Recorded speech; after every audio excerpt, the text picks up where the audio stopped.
முத்திரை மோதிரமாக வைப்பேன்.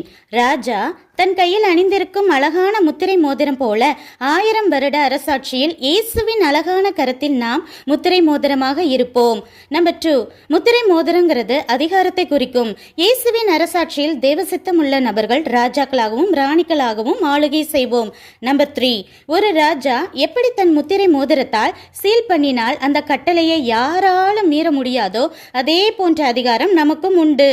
Number 4, Esther மூலமாக அகாஸ்வேரு ராஜா போட்ட முத்திரையினால யூத குலத்துக்கு விரோதமாக ஆமான் அவன் குடும்பம் கூட்டாளிகள் போட்ட திட்டங்கள் ஆட்டங்கள் எப்படி தவிடு பொடி ஆனதோ அப்படியே தேவ பிள்ளைகளான நமக்கு விரோதமாக போடுகிற எல்லா திட்டங்களும் இந்த வருட முடிவுக்குள் தவிடு பொடியாக தேவன் ஆக்குவாராக. அந்த ஆமானை இடத்துக்கு தன் யூத குலத்துக்கே நன்மையும் சமாதானமும் தேடிய மொர்தெகாய்கள் எஸ்தர்கள் யோசேப்புகளையும் வரச் செய்து முத்திரை மோதிரமாக தேவன் நம்மை அலங்கரிப்பாராக.